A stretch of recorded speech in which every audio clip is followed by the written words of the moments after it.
আমার আর মাইনুলের খাওয়া দেখে নিশ্চয়ই এতক্ষণে অনেকেই বুঝতে পারছেন যে এটা আমরা কি খাচ্ছি। বেসিক্যালি সুমন আমার জন্য স্পেশালি এই খাবারটা বানাচ্ছে, আর এটাকে আমাদের বরিশালের ভাষায় বলে বদ্য। তো এটা বানানোর জন্য চাল ভেজে নিতে হয়। সাব্বির এই চাল ভাজার দায়িত্বে ছিল, আর তারপরে এই চালটাকে বাটতে হবে, মানে গুঁড়ো করতে হবে।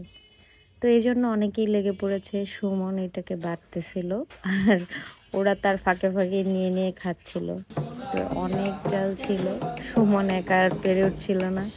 এরপর বাটতে বসলো সাব্বির। আর এদিকে গান বাজনাও চলছে।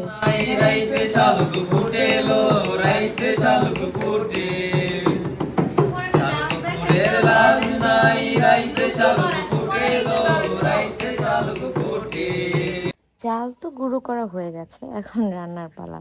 কিন্তু আমি না ঠিক সুমনের উপরে অতটা ভরসা করতে পারছিলাম না যে ও কেমন না কেমন রান্না করে। এই জন্য আমি ওর কাছে চলে গেলাম যে না দেখি ঠিকঠাক আছে কিনা। তারপর দেখলাম যে না, ও ভালোই করছে। তারপর আমরা পানিটা ফুটাতে দিলাম, আর যখন পানিটা ফুটে উঠছিল তখন তার মধ্যে আমরা দিয়েছি খেজুরের গুড়। তো এর মধ্যে একে একে গরম মশলা দিয়েছিলাম, তারপরে নারকেল ছিল।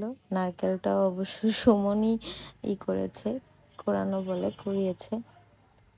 আর তারপর ওটা যখন ফুটে উঠছিল ঠিক তখনই এই চালের গুঁড়োটার মধ্যে দিয়ে দিলাম।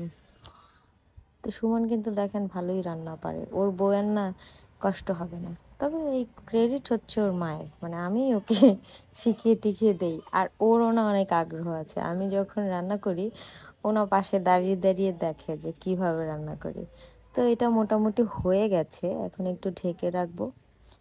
তো দেখেন উঠানোর পরে এটা মোটামুটি একটু শক্ত হয়ে গেছে। তো তারপর সুমন এইটা হচ্ছে প্লেটে দিয়ে এটাকে শক্ত করার জন্য রেখে দিচ্ছে, আর ওই পাশে আমরা একটু গান টান করছিলাম। একটু শক্ত হবার পরে এটাকে আবার কেটে দিতে হবে। তবে আমাদের বরিশালে আবার এরকমও করা যায়, আবার এটাকে বল বল করেও বানানো হয়। টেস্ট অবশ্য একই, জাস্ট শেপ এক একটা এক এক রকম সুন্দর লাগে দেখতে। তো আমাদের এটা কমপ্লিট হয়ে গেছে। জেবিন, এই যে ওরা কত পরিশ্রম করছে জানো? সেই পরিশ্রম করে এটা বানাইছে। এটা বরিশালে কি বলে? বদ্য বলে।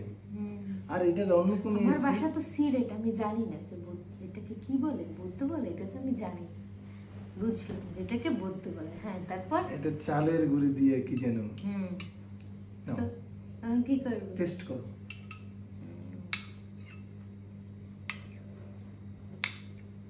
অনেক মজা। খাওয়ার আগে আমি জানি, আমার নানু এটা বানাইতো, আমার খুব মজা লাগতো। কিন্তু নানু বানাইতো এটা বল বল করতো, এটা তো কেটে কেটে করছে। আমার একটু খাওয়াই দাও। বাহ